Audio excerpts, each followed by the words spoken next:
começar aí um novo ciclo, mês de março, sobre alguns temas pontuais para as nossas vidas. O tema de hoje, não deixe para amanhã.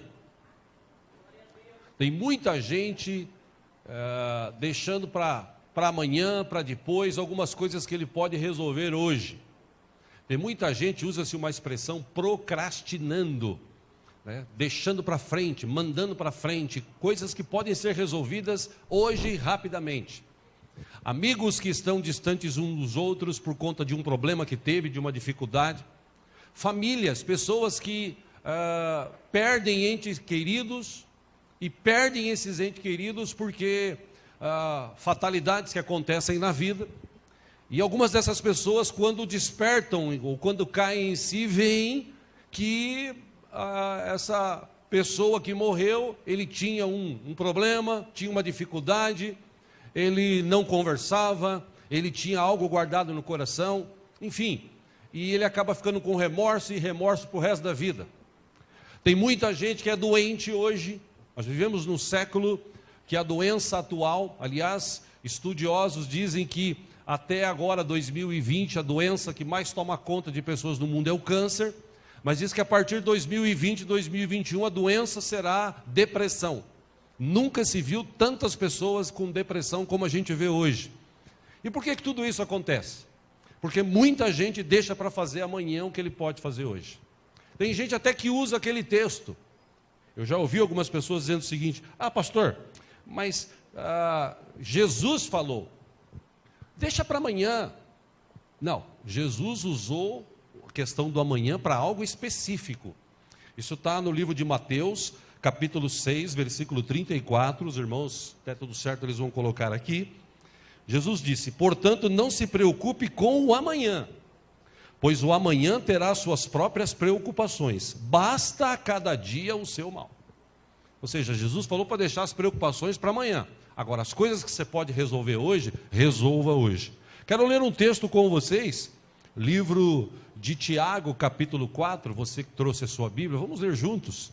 Tiago, capítulo 4. Esse meio-irmão de Jesus, irmão por parte de pai, né? Ou de mãe, desculpe. Ele, quando se converteu, quando conheceu mesmo o Evangelho, ele escreveu algumas coisas interessantes. No livro de Tiago, capítulo 4, a partir do versículo 13. Se tem alguém sem Bíblia do teu lado aí, se você puder repartir a leitura, por favor, faça isso. Aqui a gente usa a versão NVI da Palavra de Deus, né? Uma versão mais atualizada, mais abrasileirada, mas a essência é a mesma. Vamos lá, versículo por versículo, não são muitos. Tiago, capítulo 4, versículo 13.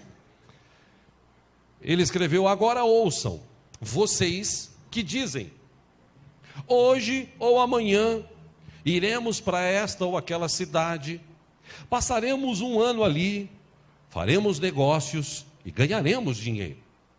Versículo 14, vocês nem sabem o que lhes acontecerá amanhã, que é a sua vida. Vocês são como a neblina que aparece por um pouco de tempo e depois se dissipa. Versículo 15, ao invés disso, deveriam dizer, se o Senhor quiser, viveremos e faremos isto ou aquilo. Aí no 16, ele diz, agora, porém, vocês se vangloriam das suas pretensões, e toda vanglória como essa é maligna. 17, último, ele escreveu, pensem nisto, pois quem sabe que deve fazer o bem e não o faz, comete pecado. Só até aí. O que Tiago está dizendo? A gente precisa aproveitar o dia de hoje. A gente não pode deixar para amanhã. Aliás, essa fé positiva que as pessoas têm, olha, amanhã eu te encontro em tal lugar. Amanhã, por exemplo, antes do meu irmão, o pastor Roberto, falecer, no dia 13, que foi um domingo, encerramos os 6 dias, eu estava aqui, no final do culto, meu sobrinho, a esposa, minha cunhada, nós vamos visitar agora o Roberto e tal, olha, manda um abraço para ele e amanhã, se Deus quiser, né, ou terça, eu vou lá visitá-lo. Não deu para ir durante aqueles dias, tinha ido só uma vez, vou lá visitá-lo. Beleza, demos risada, fomos embora. E aí, quando eu cheguei em casa, 1h30 depois, eles me ligam e falam, ele faleceu. Poxa vida, como assim? Faleceu. E uma sucessão de pessoas falecendo, tanto na minha família, a família do Marcial, como eu falei, outros irmãos que perderam aí um ente querido. E a gente tinha aquela expectativa, aquela fé positiva, não, eu vou encontrar daqui a pouco, amanhã, depois de amanhã. E tem gente que, como diz Tiago, ele faz esses planos, eu vou ganhar dinheiro, eu vou trabalhar em tal lugar, eu vou fazer tal coisa em tal lugar. E ele está dizendo, escuta, você não sabe nem se vai estar vivo amanhã. Então, aproveite o dia de hoje, faça o que você tiver que fazer hoje.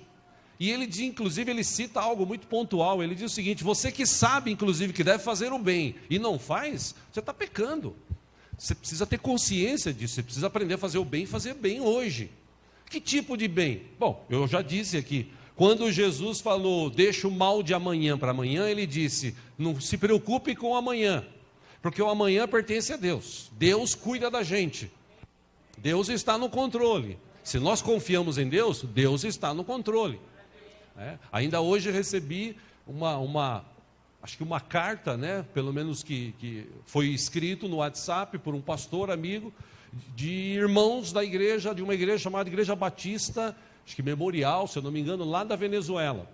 E eles estão pedindo oração porque a situação dentro da Venezuela é terrível. É que a televisão não mostra, na verdade nem pode mostrar, porque eles estão proibidos de entrar.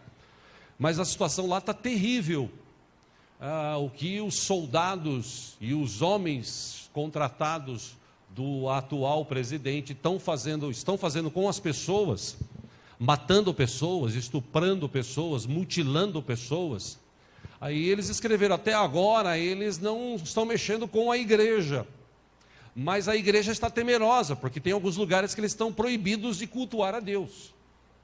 Ou seja, eu recebi essa carta e imaginei o seguinte, poxa, tem muita gente que enquanto a situação está boa, ele não se preocupa em orar, ele não se preocupa em conhecer a palavra, ele não se preocupa em fazer o bem, ele não se preocupa em consertar algo que ficou para trás. Ele vai vivendo a vida, vai com aqueles sonhos, não, eu vou chegar, eu vou fazer, eu vou trabalhar, eu vou fazer um curso, eu vou ganhar, eu vou, e ele vai deixando as coisas importantes de lado, ou as coisas mais importantes. E por isso que a gente sempre ora aqui pelo Brasil. Um novo governo assumiu no nosso país, ótimo, mas eu prefiro acreditar em Deus, que esse governo pode falhar, Deus não falha. Então por isso que a gente ora abençoando o país e ora hoje, eu não vou deixar para orar amanhã. E quando Jesus falou sobre isso, deixa o mal de amanhã para amanhã, é um mal, deixa o mal de amanhã para amanhã. Puxa, amanhã eu tenho que pagar uma conta, puxa, amanhã eu tenho que resolver, será que vai... Não, deixa para amanhã, não sofra hoje. Viva o dia de hoje como se fosse o último dia da tua vida. Aliás, antigamente tinha uma gravadora evangélica que usava esse slogan. Eles ensinavam o seguinte, viva hoje como se Jesus voltasse amanhã. Porque a gente não sabe quando que Jesus vai voltar. E também a gente não sabe quando nós vamos dessa para melhor. A gente tem uma expectativa de vida. A expectativa de vida do brasileiro aumentou. Todavia, a gente não sabe o dia de amanhã. Então, a gente tem que aproveitar o dia de hoje. Jesus está falando isso. Olha, deixa para amanhã o mal. Agora, hoje, aproveite. Porque Deus guarda a tua vida. Então, eu estava pensando em algumas questões relacionadas a isso, não deixar para amanhã. E tem alguns pontos importantes que nós, como cristãos, e eu insisto sempre nessa área todos os anos, porque eu conheço pessoas que ainda vivem no passado e pessoas que ainda estão sofrendo enfermidades, problemas, porque no passado ficou alguma coisa lá a se resolver. Aliás, teve gente até que morreu e não resolveu o passado. Então, nessa questão de não deixar para amanhã, por exemplo, perdão. Quando a gente fala de perdão, por que eu devo pedir perdão? Porque eu não sei o dia de amanhã. Eu não sei o que vai acontecer na minha vida e na vida de quem me ofendeu ou de quem eu ofendi amanhã. Então eu tenho que resolver isso hoje. Por que eu devo pedir perdão? Ora, porque Jesus ensina. Eu conversava, como eu disse ontem à noite, com um irmão empresário, e ele dizia, ele é de uma outra igreja, e a gente conversava, e eu dizia para ele, falei, irmão, a gente vive no meio de um povo que se diz cristão, mas ele não tem uma vida de cristão. Ele não tem um sentimento daquele cristianismo puro que a Bíblia ensina. Por exemplo, nessa questão de perdão, tem muita gente dentro da igreja que não perdoa. Tem muita gente dentro da igreja que ainda não tem essa capacidade. E tem um testemunho até de um irmão, eu conversava com ele na sexta noite, e ele contava sobre algo que aconteceu na vida dele. Ele casado, teve um problema com a esposa, viveram um tempo lá de dificuldades, muitas dificuldades, são novos inclusive, casal de novo, pessoas novas, acho que 25, 26 anos, e eles eram de uma igreja e por causa de algo que aconteceu dentro da igreja, algum irmão ou irmã falou alguma coisa, eles eram novos convertidos, aquilo afastou-os da presença do Senhor, e quando eles se afastaram, acabaram tendo esse problema e ficaram um tempo separados. E aí, na sexta noite, aliás, conversando com ele, ele falou, pastor, comigo aconteceu isso. Eu falei, manda para mim esse testemunho que eu vou citar para os irmãos lá. Aí ele escreveu, ele disse, eu posso falar sobre perdão e relacionamento, inclusive na igreja? Como a gente deixa esses relacionamentos com os irmãos afetarem o nosso relacionamento com Deus? Ele estava falando dele ter se afastado de Deus por causa de alguém na igreja. Ele disse, se você não resolve esse problema, não libera o perdão, você acaba se afastando de Deus, da igreja e do propósito de qual Deus foi separado. É um barato que ele começou a escreveu bastante coisa que eu falei para ele assim, cara, obrigado, não preciso nem fazer mais meu esboço, que você já escreveu tudo que eu preciso falar, né? Ele falou, quanto mais tempo passa, maior o problema se torna. Um monstro vai sendo criado ao ponto de acharmos que não pode ser resolvido. Que a pessoa que nos magoou é um gigante que não podemos derrubar, e no seu interior passa a criar uma casca, um casulo, onde você não deixa mais ninguém entrar, inclusive Deus, com medo de confiar novamente nas pessoas. Aí a gente acaba achando que todos agirão igual, e como agiram comigo ou com essas pessoas da primeira vez, nós esquecemos que Deus fez cada pessoa como um indivíduo e cada um tem as suas particularidades. Às vezes você desperdiça a chance de conhecer a pessoa mais importante da sua vida por se basear a relacionamentos frustrados do passado. E tudo isso poderia ter sido evitado por um simples perdão naquele dia em que a pessoa te magoou ou você magoou alguém. Falei, legal, ele recebeu o perdão da esposa dele, ele me disse.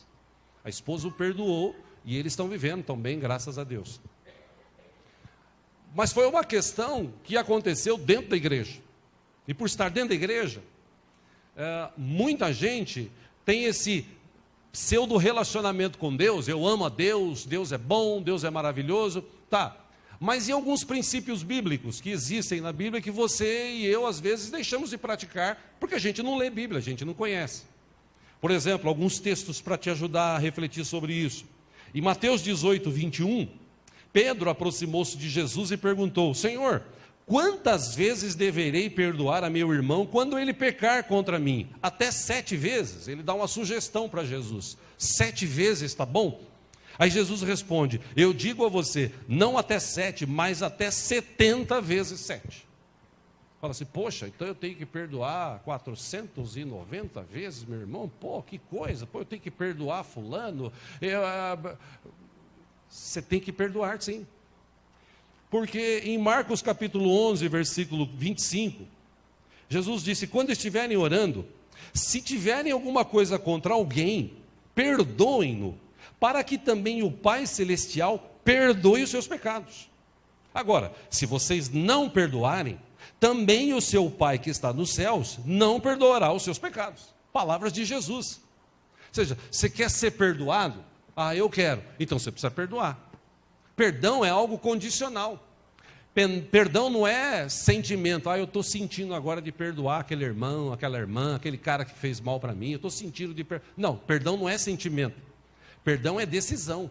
Você vai lá e decide. Eu decidi perdoar a pessoa, pronto. Se eu vou ter um relacionamento igual de amizade que eu tinha antes, não sei. Mas eu vou liberar perdão. Por quê? Porque se eu não liberar perdão, Deus não vai me perdoar. Jesus deixou isso claro. Tem outros textos, inclusive, que ele fala sobre isso. Aliás, em Lucas 17:3, Jesus disse o seguinte: tomem cuidado, se o seu irmão pecar, repreenda-o, e se ele se arrepender, perdoe-lhe. Se pecar contra você 7 vezes no dia, e 7 vezes voltar a você e disser, estou arrependido, perdoe-lhe. Você fala assim, pô pastor, mas é difícil perdoar. O senhor não sabe o que eu passei. Não sabe o quanto eu fui ferido, o que me falaram. Por exemplo, tem mulher, eu já disse aqui, mulher é mais sentimental, homem é mais racional. Tem mulheres que elas guardam mágoas de ex-maridos há anos, e aquilo alimenta dentro do coração algo terrível. Tem homens que também guardam mágoas dentro do coração há anos, de ex-mulher, de ex-sócio. Tem gente que guarda a mágoa do próprio pai, da própria mãe. E Jesus está dizendo o seguinte: se você agora está em Cristo, você é uma nova criatura. E se você é uma nova criatura, as coisas velhas passaram. E se as coisas velhas passaram, você tem que colocar uma coisa na tua cabeça. Você tem que ter um entendimento que só quem é espiritual tem. Que entendimento é esse? Se você perdoar, você vai ser perdoado. Se você não perdoar, você não vai ser perdoado. Jesus falou sobre isso. Eu acabei de citar o texto. Aquela oração dominical que Jesus ensinou, ele disse: Pai, perdoa as minhas dívidas do mesmo jeito que eu tenho perdoado os meus devedores. Então, é uma oração condicional. Senhor, me perdoa do jeito que eu perdoo. Você quer o perdão de Deus, mas você não perdoa. Você quer a fidelidade de Deus, mas você não é fiel. Ou seja, existem algumas coisas que nós, como cristãos, a gente precisa começar a entender. E a igreja, o diabo está aí trabalhando, a igreja não pode sofrer com isso. A igreja tem que aprender a se colocar como corpo de Cristo nesta terra e aprender a viver como cristãos. Eu achei legal, me perdoe aí citar, não vou citar nomes, mas ontem nós tivemos uma questão aqui na igreja, rápida, um dos irmãos ajudando aqui no teto, aí veio um outro irmão e falou assim, pô, a chave que estava no molho, cadê a chave? Não, a chave não estava no molho na quinta-feira quando eu peguei. Não, a chave estava. Não estava. Não, estava sim. Não estava. Pô, mas eu deixei. Quem que pegou? Pô, tá. Ficou bravo, o irmão. Aí ele saiu, não deu 5 minutos, ele voltou e falou assim, ô irmão, perdoa, porque eu estava no outro chaveiro, eu acabei falando e descobri que está no outro chaveiro. Me perdoa, viu, irmão? Amém, irmão, está perdoado, sem problema. Legal isso. Legal. Reconhecer que errou. E aos Colossenses capítulo 3, versículo 13... o apóstolo Paulo escreveu para a igreja de Colossos, suportem-se uns aos outros, e essa questão de suportar, a tradução é dar suporte, suportem-se uns aos outros e perdoem as queixas que estiverem um com os outros, ou um contra os outros. Perdoem como o Senhor lhes perdoou. Quem crê no perdão do Senhor nosso Deus aqui? Todo mundo, graças a Deus. Então é desse jeito que a gente tem que crer, que a gente tem que perdoar as pessoas. Ai pastor, mas não é fácil. Não é fácil para a velha vida. Para a nova vida agora é fácil, porque a gente aprende a deixar para lá o que os outros fazem. A gente sabe que tem um Deus, e Deus está no controle. Deus é aquele que reina absoluto sobre as nossas vidas. Aquela palavra lá para Abraão. O que Deus disse para Abraão? Abraão, sai da tua parentela e vem, que eu vou formar através de você uma nova nação, um novo povo. A nação ou as nações da terra serão benditas através de você. Se você acreditar, se você vir e tal. E aí ele falou, sim Senhor, eu vou. Aí Deus falou para ele o seguinte, se alguém abençoar você, eu vou abençoar essa pessoa. Se alguém amaldiçoar você, eu vou amaldiçoar essa pessoa. Tipo assim, Deus está falando com Abraão, não se preocupe, vive a vida, seja fiel e deixa o resto comigo. Então, se tem alguém que está falando mal de você, que critica você, meu irmão, libera perdão, deixa ele com Deus. Ele é que se resolve com Deus. O importante é você ter humildade suficiente de até pedir perdão por algo que você até nem fez. A pessoa fala assim, foi aquele irmão, eu acho que foi aquele. Você acha, irmão? Então, você não achar mais nada, me perdoa, deixa para lá, bola para frente. Segunda questão é, por que perdoar hoje? Por que não viver sempre com mágoas dentro do coração? Eu não quero. Até brinquei esses dias com um irmão, falei, por isso talvez eu não tenha essas enfermidades que as pessoas têm por aí. Eu não tenho problema nenhum com ninguém, não tenho raiva de ninguém, não tenho treta com ninguém, não tenho mágoa de ninguém, ao contrário, graças a Deus, quando meu pai, antes dele falecer, tive a oportunidade de visitá-lo, a gente tinha um relacionamento maravilhoso. Antes da minha mãe falecer, tinha um relacionamento maravilhoso com ela, uma bênção, né? A gente foi pego de surpresa na época, quando ela faleceu, não esperávamos, mas enfim, a gente superou, mas a gente tinha uma vida assim, não tinha treta. Amigos que eu tenho, pessoas que no passado me prejudicaram, já reencontrei, já abracei, já beijei, já falei, deixa para lá, não tem problema nenhum, vamos viver hoje, hoje é o melhor que Deus tem para nós, né? Vamos viver o dia de hoje e deixar o futuro, inclusive, crendo que Deus está no controle de todas as coisas. Vamos viver isso. Por que perdoar hoje? Meu irmão, minha irmã, diversos estudos comprovam, eu peguei um apenas, mas tem diversos estudos, você pode pesquisar isso na internet. Uma associação médica americana, ela fez um levantamento, e no primeiro desses levantamentos, foi realizado mais ou menos com quase 1.000 pacientes, na faixa dos 35 aos 59 anos. Pessoas que foram vítimas de infarto, pessoas com históricos de ansiedade, elas tinham um risco 2 vezes maior de sofrer um novo evento cardíaco. E por quê? O médico explica. Ele foi realizado também uma pesquisa, através até de uma revista, Viva Saúde. Uma senhora psicóloga, ela preparou um quadro com doenças psicossomáticas, que são frequentemente associadas a essas coisas de problemas do coração, problemas de câncer, pessoas que têm problemas de depressão, por exemplo. Então, ela pontuou algumas coisas que eu achei interessante. Por exemplo, pessoa que tem muita raiva, sabe aquelas pessoas que têm raiva, o saraivinha da vida, lembra? Aquelas pessoas que vivem com raiva, que qualquer coisa fica nervoso e tal. Segundo ela, você que é assim, tem condições de adquirir mais rapidamente inflamação nos rins e doenças na coronária, doenças no coração. É mais fácil você ter um infarto quando você é muito nervoso, muito irado. Por isso que ultimamente, de 20 anos para cá, eu sou assim, aquele cara soft. Eu não brigo com ninguém, não discuto com ninguém. O máximo que acontece quando alguém me fecha, eu vai para Itaberaba, 4.330, domingo, 10 da manhã, 6 da tarde. Não tem mais esse problema. Por isso que, graças a Deus, quando eu vou fazer exame de coração, meu coração está bom, inclusive, né? Por quê? Porque além de cuidar da minha saúde, eu também não tenho esses problemas, eu não guardo isso.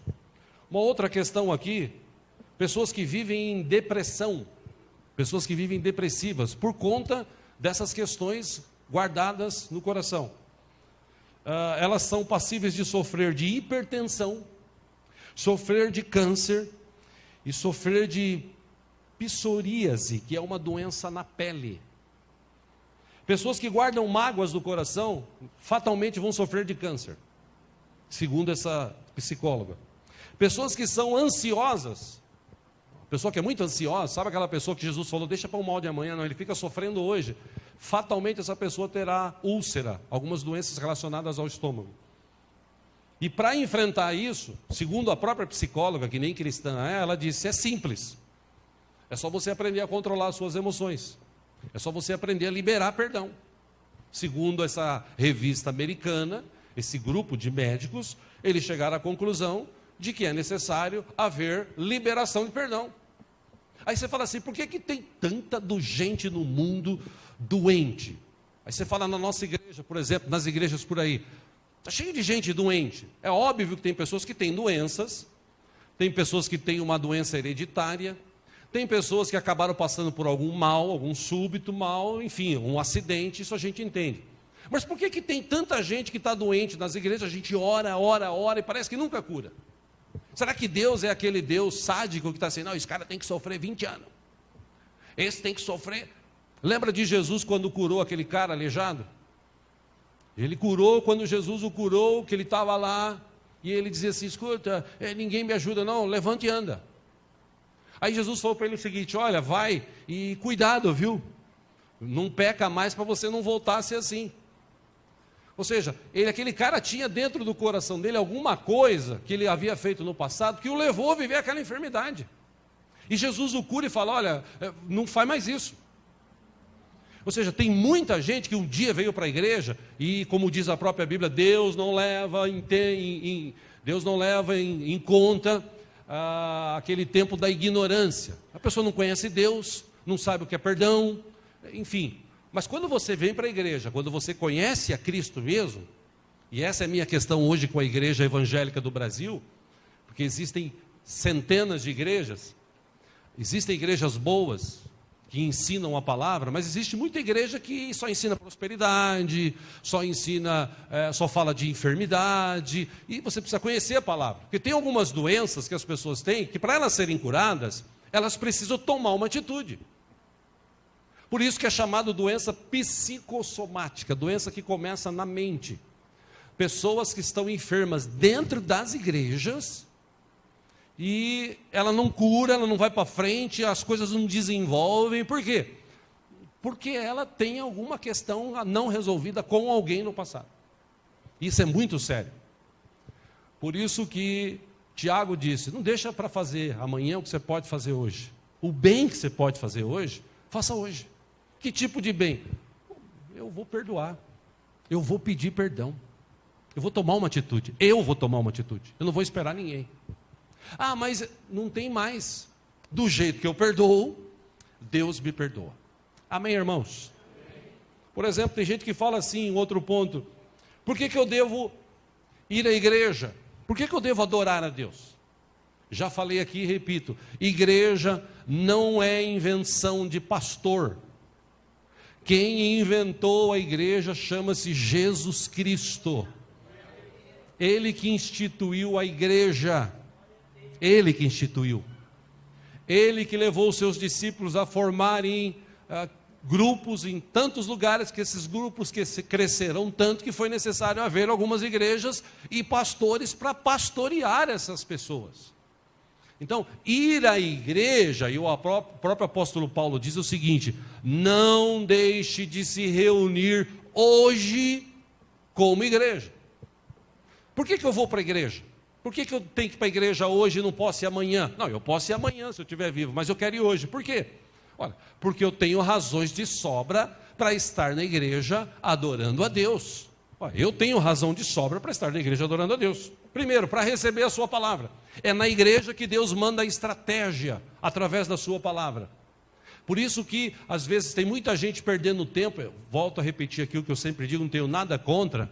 Mas tem muita igreja que é aquela chamada canelinha de fogo, que você vai lá, aí dá oportunidade para 500 pessoas, vem lá convidados 300 igrejas, das 300 convidadas aparece 4, aí das 4 vai cantar cada uma 2 hinos e tal, ou seja, como eu falei que aconteceu no velório da minha sogra, a igreja lá onde ela pertencia, demorou 1 hora praticamente a palavra do pastor, e um dos pastores foi cansativo, falou 40 minutos sem pé, sem cabeça, a maioria da família nem cristã era, e tiveram que ouvir, aí vamos cantar um hino, aí canta um hino, canta o segundo, canta o terceiro, cantor cristão, aqueles hinos que tem 432 estrofes, né? Um negócio que cansa, que quem estava ali fala assim, putz, crente é isso aí, Deus me livre. Ou seja, eu não sou contra essas igrejas, longe disso, o que eu quero dizer é que as pessoas podem ir à igreja para receber uma palavra, para ler a Bíblia, para orar uns pelos outros, cumprir os mandamentos da palavra, receber algo de Deus, algo de novo, receber uma mentalidade nova. A Bíblia fala sobre a mente de Cristo, nós precisamos ter a mente de Cristo, e a gente só vai ter a mente de Cristo quando a gente tomar algumas atitudes. Por isso que ir à igreja faz bem, ir à igreja, participar dos cultos, faz bem, não era para fazer mal. Se você ler o texto da ceia, lá em Coríntios, 1 Coríntios capítulo 11, o apóstolo Paulo, quando ele fala da ceia, é interessante, ele recebe uma consulta, e ele escreve o seguinte lá em 1 Coríntios, antes do versículo 23, ele fala assim: olha, eu fiquei sabendo que quando vocês se reúnem, o culto de vocês faz mais mal do que bem. Vocês têm um grupinho rico, tem um grupinho pobre, aí vocês levam os mantimentos, aí vocês repartem entre os riquinhos e os pobres ficam lá chupando o dedo, comendo menos. Vocês têm essa acepção de pessoas, e não é isso que é igreja. Igreja tem gente rica, igreja tem gente pobre. Pobre no sentido de pobreza, não de miséria. Igreja tem gente assim, só que vocês têm que aprender a se relacionar. Apesar de um ser rico e o outro ser pobre, todos são iguais diante de Deus. Todos pecaram, todos precisam da misericórdia de Deus. Então, dentro da igreja, a igreja se reúne para quê? Para a gente se relacionar, para a gente viver. É óbvio que dentro da igreja, Jesus falou, tem o joio e tem o trigo. Tem aquela pessoa que sabe que você tem um pouco mais de dinheiro e quer se aproximar de você por interesse. A gente sabe disso, isso acontece dentro da igreja. Mas a gente tem que aprender a se relacionar, a gente tem que aprender a se resolver, a gente não pode se afastar, viver um grupinho aqui, um grupinho ali. Não, igreja é legal para você ir, para você cantar, para você adorar a Deus, para você levar pessoas. Eu não sei você, mas eu sei que tem algumas pessoas aqui que têm prazer de falar assim: vai lá na minha igreja, vai lá para você ouvir uma palavra, vai lá para você ouvir uma canção, vamos estar junto lá na igreja. A igreja é um lugar que a gente tem que ter até prazer de divulgar, falar para as pessoas: eu tenho uma igreja lá que eu pertenço, é uma bênção, vamos lá comigo. Amém, irmãos? Amém. A gente não pode deixar para amanhã o que a gente pode fazer hoje. E tem gente que perde a ceia. Fala assim: não, depois eu tomo. E ceia é algo muito importante. Se não fosse importante, Jesus não havia instituído a ceia em primeiro lugar com seus discípulos. Eu sempre repito aqui, digo, Jesus disse para os seus discípulos: eu não vejo a hora de me reunir com vocês para a gente ter esse tempo nosso. Na hora eles não entenderam, mas depois que Jesus morreu e ressuscitou, eles entenderam o que Jesus queria mostrar. O sangue dele foi derramado, um sangue imaculado foi derramado para perdão de pecados. A sua carne foi ali esmagada, judiada, mas ele foi até o fim. Ele morreu, morte de cruz, mas ele não pecou, e a morte não tinha domínio sobre ele. Ao terceiro dia ele ressuscitou, ele está vivo. Ou seja, quando Jesus ressuscitou, todos aqueles que estão em Cristo têm os seus pecados perdoados. Ô pastor, que legal, foi tudo perdoado? Foi. Só que se você tem que tomar umas atitudes. Agora, como cristão, não, porque eu gosto do meu pai, gosto da minha mãe, mas eu tenho um irmão que a gente não se bate, aquele ali. Não, mas agora você é cristão, você nasceu de novo. Agora você tem que ir lá. Você tem que abraçar, você tem que pegar na mão, você tem que inclusive mostrar Jesus para ele. O mesmo Jesus que alcançou a tua vida tem que alcançar a vida dele. Amém? Olha, obrigado pelo amém, porque tem gente que nessa hora, né? Por que eu devo adorar a Deus hoje? Por que eu devo vir para a igreja adorar a Deus? É simples. Se você tem um Deus, como eu tenho, que provém todas as coisas, porque Deus provê tudo. Amém? Até tem um texto que eu sempre cito aqui, vou colocar aqui com os irmãos, a ajuda deles ali no telão. Deuteronômio capítulo 8, versículo 10. Moisés fala para o povo: depois que tiverem comido até ficarem satisfeitos, louvem o Senhor, o seu Deus, pela boa terra que lhes deu. Tenham cuidado de não se esquecer do Senhor, o seu Deus, deixando de obedecer aos seus mandamentos, às suas ordenanças e aos seus decretos que hoje lhes ordeno. Não aconteça que depois de terem comido até ficarem satisfeitos, de terem construído boas casas e nelas morado, de aumentarem os seus rebanhos, a sua prata e o seu ouro e todos os seus bens, aí o seu coração fica orgulhoso e vocês se esquecem do Senhor, o seu Deus, que os tirou do Egito, da terra da escravidão. Ele os conduziu pelo imenso e pavoroso deserto, por aquela terra seca e sem água, de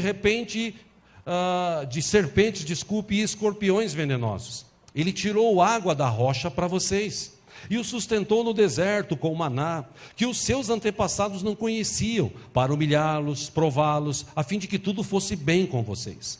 Então não digam, pois, em seu coração: a minha capacidade e a força das minhas mãos ajuntaram para mim toda essa riqueza. Mas lembrem-se do Senhor, o seu Deus, pois é Ele que lhes dá a capacidade de produzir riqueza, confirmando a aliança que jurou aos seus antepassados, conforme hoje se vê. Agora, se vocês se esquecerem do Senhor, o seu Deus, e seguirem outros deuses, prestando-lhes culto e curvando-se diante deles, asseguro-lhes hoje que vocês serão destruídos. Por não obedecerem ao Senhor, o seu Deus, vocês serão destruídos, como foram as outras nações que o Senhor destruiu perante vocês. Então, por que eu vou para a igreja? E por que tem que ser hoje, no domingo? Por que não pode ser no sábado? Porque os judeus guardam o sábado. A gente não guarda o sábado, a gente guarda todos os dias, porque todos os dias Jesus está conosco. Esse negócio de guardar só o sábado, ele é muito complexo. Muito complexo. Porque se você for levar o pé da letra da lei, na verdade, guardar o sábado, como muitos dizem, é viver debaixo da lei. E Paulo escreveu: nós não estamos mais debaixo da lei, nós estamos debaixo da graça. Então a gente não guarda mais o sábado? Não, a gente guarda sábado, domingo, segunda, terça, quarta, quinta e sexta. Todos os dias a gente guarda, porque Cristo está conosco todos os dias. Ah, não, mas eu prefiro guardar só o sábado. Só que só no sábado, segundo a lei, você não pode fazer nada, teus filhos não podem fazer nada. Eu não posso ficar em casa assistindo televisão? Não, você não pode, você tem que ficar meditando na palavra de Deus. Meus filhos não podem ficar no celular? Não, você tem que ficar junto com eles meditando na palavra de Deus. Escuta, mas eu não posso sair para o shopping passear? Não, você não pode, você tem que ficar em casa meditando na palavra de Deus ou na igreja. E tem mais outras coisinhas. Tua empresa não pode funcionar, os teus animais, os teus funcionários também não devem trabalhar no sábado. Se você quer levar o pé da letra, você tem que levar o pé da letra. Aí vem Jesus e ressuscita num domingo, porque Jesus ressuscitou num domingo. Ah, então a gente, todo cristão agora, ele guarda o domingo, que é o primeiro dia da semana. Por que ele guarda o domingo? Porque domingo é o dia que Jesus ressuscitou. E o dia que Jesus ressuscitou, ele mudou a história da humanidade. A humanidade hoje é dividida entre antes e depois de Cristo. Eu sou depois de Cristo. A minha vida mudou no dia que eu encontrei Jesus. Não sei se foi numa segunda, numa terça, numa quarta, numa quinta, numa sexta, num sábado. Mas um dia eu encontrei Jesus. Então agora eu guardo todos os dias. E por que no domingo? Porque domingo é o primeiro dia, tem culto na igreja. Por que eu vou lá? Eu vou lá para quê? Para ouvir o pastor falar? Eu vou lá para quê? Para ouvir as pessoas cantarem? Não, eu em primeiro lugar vou lá para adorar um Deus vivo e poderoso que deu a vida na cruz por mim. Eu agradeço a Ele, eu louvo a Ele. Por quê? Porque tudo que eu tenho sou veio dEle. Eu já falei aqui, não adianta você ficar aí cantando de gala: eu fiz o curso, eu fiz a faculdade. Aquele cara lá dá bem na vida porque ele fez 3 faculdades. Eu conheço gente que fez 5. Conheço gente que sabe falar 4 idiomas diferentes e está procurando emprego. Se você está trabalhando, se você está recebendo um salário, se você está comendo, se você está bebendo, se você está dormindo, é porque Deus te deu essa capacidade. Ele que guarda a tua vida. Então por que eu vou na igreja no domingo? Porque eu quero adorar esse Deus, a Ele toda a honra, toda a glória, todo o louvor. Vou deixar para amanhã? Não, vou fazer isso hoje. Vou aproveitar hoje. Amanhã, segunda-feira, quando eu acordar, eu vou acordar como? Eu tenho que trabalhar, eu tenho que fazer... Não, em primeiro lugar, o que eu faço? Primeira palavra.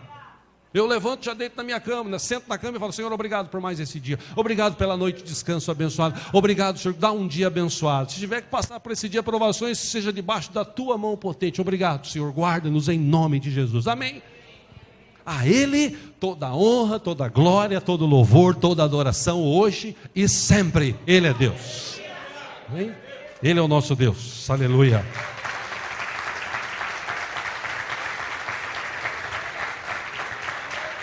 Deus é bom. Encerrando aqui. Por que receber Jesus como Senhor e Salvador hoje? Aliás, se tem alguém que já recebeu Jesus e quer se batizar, procura o pastor Paulo ou o presbítero Jackson. Dia 31 deste mês, nós vamos ter um batismo aqui na igreja. Talvez até alguns irmãos lá do átrio venham ser batizados aqui também em nome de Jesus. A gente está acertando isso com o pastor Bob. Já tem aí alguns irmãos que vão se batizar, acho que uns 5 ou 6, né? Se você quiser, procure um deles. Eu já recebi Jesus, eu quero me batizar. Ótimo, faça isso. Mas por que receber Jesus como Senhor e Salvador? Por que eu tenho que virar crente? Primeiro, você não tem que virar nada. Apesar de ter muita gente saindo do armário e virando as coisas por aí. Enfim, mas você não precisa virar nada. Ah, eu vou virar crente. Não, você não vira crente. O que você vira é o lugar que você está indo, o rumo que você está tomando. Eu estou indo aqui. Aí eu me converti, eu virei para cá. Agora eu estou seguindo Jesus. Isso que é conversão. Eu estou indo aqui, eu faço uma conversão. Eu ia aqui, agora eu vou para cá. Por quê? Porque aqui estava me levando para o mal, para longe de Deus. Aqui tem um caminho, é o único, chama-se Jesus Cristo. Ele disse, eu sou o caminho, a verdade e a vida. Se você quer chegar ao Pai, é por mim, não tem mais ninguém. Então agora eu me converti a Jesus, fiz uma conversão, agora eu estou olhando para Jesus. Como diz lá em Hebreus 12, o autor e consumador da nossa fé. Eu olho para Jesus, eu não olho mais para as circunstâncias, eu tenho uma nova vida agora. Então por que eu tenho que receber Jesus? Porque eu sou pecador, todos pecaram. Todos precisam da graça de Deus, e só tem um jeito da graça de Deus alcançar ou superabundar na nossa vida. E que jeito? Através de Jesus. É por isso que eu recebo Jesus. Ah, mas aí eu vou virar crente, aí eu não vou poder mais beber, aí eu não vou poder mais assistir o carnaval, o Band de Folia lá na televisão, que eu não vou no carnaval, mas eu fico na televisão lá, ó. Aqui ninguém faz isso, graças a Deus, né? Mas agora eu não vou poder mais? Agora eu não vou poder mais ir na praia e usar o fio dental, porque eu gosto de fio dental, eu uso no dente, tem gente que usa... eu não vou mais poder fazer isso, eu não vou mais poder fazer... Meu irmão, você pode fazer o que você quiser. Se você quiser ir lá no viaduto do chá e falar assim, eu vou pular, e pular, o azar é seu. Quem vai se lascar é você. Você pode fazer o que você quiser. Acontece que quando eu me converto, eu tomei uma nova decisão, as coisas velhas passam. Aí eu não tenho mais prazer naquilo.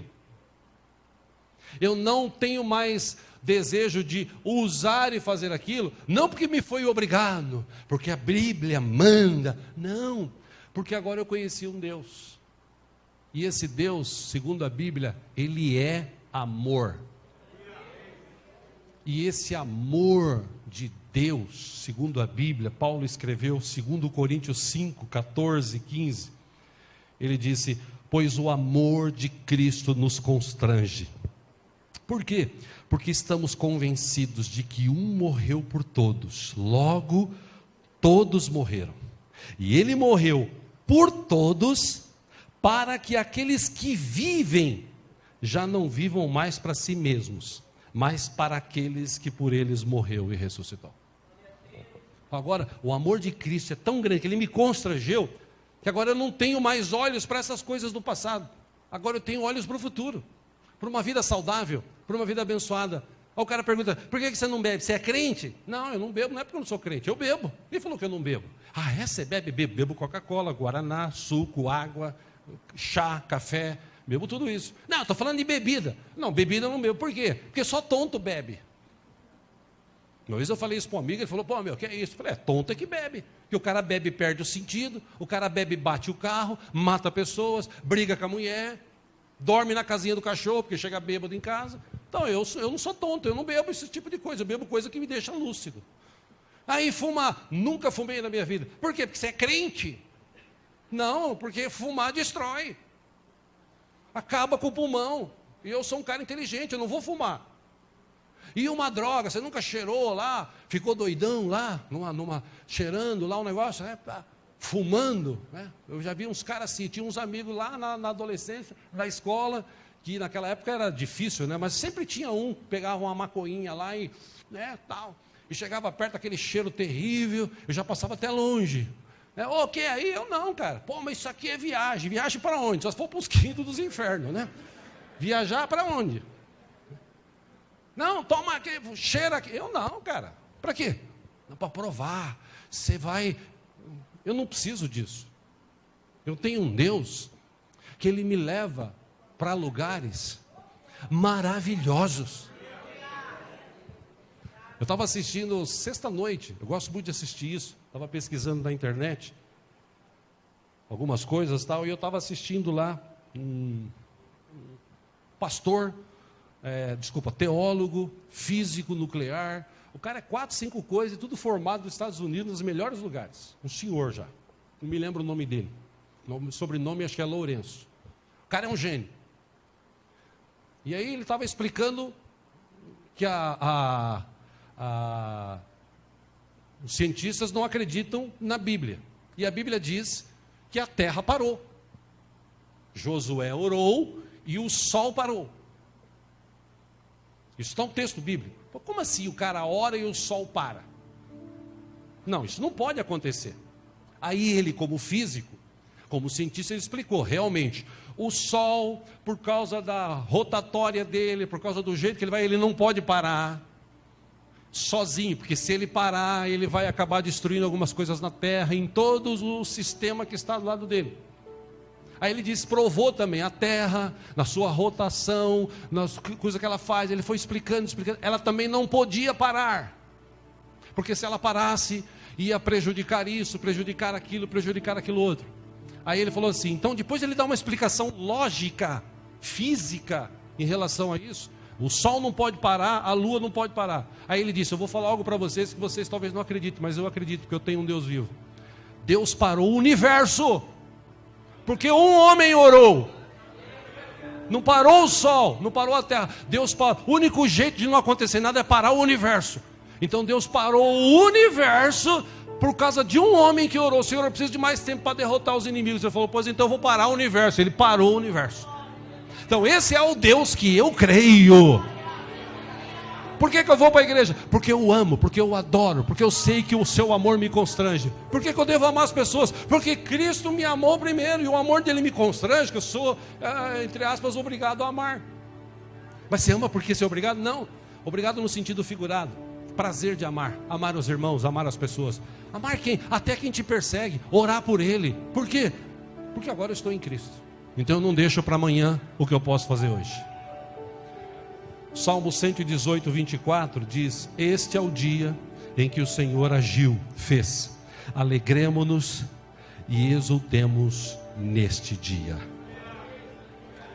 Muita gente perdendo a oportunidade de viver o hoje. Em Colossenses 4, 5, Paulo escreveu, sejam sábios no procedimento para com os de fora. Aproveitem ao máximo todas as oportunidades. Que o seu falar seja sempre agradável, temperado com sal, para que saibam como responder a cada um. Ou seja, eu vou deixar para amanhã o que eu posso fazer hoje? Não. Eu vou perdoar hoje, eu vou amar hoje, eu vou viver hoje, porque hoje eu estou vivo, amanhã eu não sei. Para encerrar, conta uma história de um marido de uma aeromoça de um avião da TAM. E há uns anos atrás caiu um avião, na verdade o piloto perdeu o controle, aqui em Congonhas, o último que teve, dentre tantas pessoas que morreram, uma aeromoça morreu. E no dia anterior, eles tiveram uma discussão feia, que ela chorou, que ele se entristeceu. Aí eles foram dormir, um virado para o lado, outro virado para o outro. E ela saiu para trabalhar cedo, e ele também saiu, e não se falaram. Aí chega a tardezinha, durante o dia não se falaram, de tardezinha ele recebe informações, sua esposa morreu, o avião dela bateu. Aí ele, segundo, teve que passar por psicólogos e tal, mas segundo foi dito por ele mesmo, ele falou, eu pedi uma grande oportunidade, de naquela mesma noite resolver a treta, de falar para minha esposa o quanto eu a amava, o quanto eu queria ficar com ela. E no fim, por causa de uma briga, a gente acabou se separando, a gente acabou ficando um para o lado ou para o outro. Ela foi trabalhar, eu fui trabalhar, a gente não se falou, e agora eu não posso mais falar para ela que eu a amo, porque ela foi embora. Quanta gente perde essa oportunidade hoje, domingo. Meu conselho, se eu posso te dar um conselho, aproveite a oportunidade que você tem hoje. Se você tiver que falar para alguém que você ama, fale hoje. Se você tiver que falar até para Jesus, que eu brinco aqui algumas vezes, brinco no sentido figurado, digo assim, meu irmão, fala para Jesus o quanto você o ama, se é que você o ama, né? Fala para ele, Jesus, eu te amo. Jesus, como eu te amo, e meu amor por ti é muito grande, Senhor, por isso que eu estou aqui. Não, tem gente que na hora da oração fica, aleluia, amém, amém, oh, aleluia. Não, verbalize. Liga para o teu parente, fala para ele assim, escuta, eu amo você, eu tenho o prazer de estar com você. Umas 2, 3 semanas atrás, eu tenho um tio, tomara que ele não esteja assistindo, que mora em Santos, 86 anos de idade. Ele ali vai virar semente, como diria meu pai. Aliás, meu pai dizia para ele que gente ruim não morre. Acho que é por isso que ele não morreu até hoje, né? Os dois tinham uma treta lá. Mas ele chama Diego, o que me deu o nome. Aquela história do passado, ele era meu padrinho, né? Mas a gente teve um problema anos atrás, por causa de uma terceira pessoa, a gente acabou tendo um problema e ele se afastou, tal, né? No dia que a minha mãe faleceu, eu liguei para ele, falei: ô tio, triste, chorando, minha mãe faleceu. Ele falou assim: meus pêsames, pá, desligou o telefone na minha cara. Aí eu falei: nunca mais eu falo com ele também. Mas eu sou tonto, né? Eu tenho Cristo. Não passou 5 anos, descobri o telefone dele, mandei um WhatsApp. Tudo bem, tio? Ele: tudo bom. Aí comecei a mandar devocional, tal. Aí um dia ele fala para mim assim: você é pastor evangélico? Eu falei: sou. Ah, então você pega dízimo dos irmãos? É isso que eles falam, né? Falei: olha, na igreja tem muita gente que contribui com dízimo, com oferta. Aí eu fui pontuando: a gente paga só de aluguel R$13.500 nos lugares que a gente tem. Fora as outras despesas que tem, a gente ajuda um centro de recuperação todo mês, já há 14, 15 anos, com dinheiro para ajudar eles a pagar o aluguel. A gente abençoa famílias. A gente tem uma estrutura montada, a gente tem outras igrejas abertas. E claro, eu também tenho o meu salário. Ele falou: não, você não entendeu, eu estava brincando. Eu falei: não, eu entendi que o senhor estava brincando, eu estou te respondendo sério. Dali para frente nunca mais falou nada. Esses dias ele até errou. Um barato que ele errou, né? Ele mandou, eu acho que ele está mandando um devocional para alguém. E ele mandou assim: meu sobrinho que é pastor evangélico em São Paulo manda isso aqui. Aí ele mandou para mim também, né? Falei: opa, legal. E conversando com ele há umas 3 semanas atrás, né, eu falei: ô tio, estava pensando em fazer uma visita aí para o senhor, para ver como é que o senhor está. Não precisa. Beleza, tio, vou continuar te mandando devocional e orando por você. Eu vou ser diferente? Vou dele, eu vou ser diferente. Por quê? Porque o amor de Cristo me constrange. Então hoje eu tiro o sarro. Para mim nem aí. Ah, se ele quer que eu vá, beleza. Se não quer, também não tem problema. Não vou ficar bravo com isso. Vou continuar amando e vou continuar falando de Jesus até o dia que eu puder, antes dele morrer. E tomara que antes dele morrer ele ainda se converta e receba Jesus como Senhor e Salvador. Por quê? Porque eu aproveito hoje. Hoje de manhã eu já mandei para ele. Não sei nem qual foi a resposta. Daqui a pouco eu vou ver. Mas eu mando para várias pessoas. Por quê? Porque hoje eu tenho essa oportunidade. Amém, irmão? Você tem a oportunidade de pedir perdão? Peça. Você tem a oportunidade de liberar perdão? Libere. Você tem a oportunidade de adorar a Deus hoje? Adore. Você tem a oportunidade de falar para quem está da tua família, faz tempo que você não fala: ó, eu te amo, gosto de você, prazer estar com você. Teus amigos, fala para eles. Toda vez que eu almoço com o Klaus, com a Anésio, com o Cláudio, eu falo para ele: cara, um prazer estar com vocês aqui. Aí o Anésio fala: não, o prazer é meu. Aí o Klaus: não, o prazer é meu. Aí o outro: não. Mas é um prazer estar com vocês. Eu aprendo muito com vocês. A gente tem que verbalizar isso. A gente perde a oportunidade de falar para os outros que a gente ama. E a gente ama tanta gente, né? Eu pelo menos amo tanta gente. Vocês mesmos, eu amo todos vocês. E oro todos os dias para que Deus abençoe vocês, em nome de Jesus. Amém, irmãos?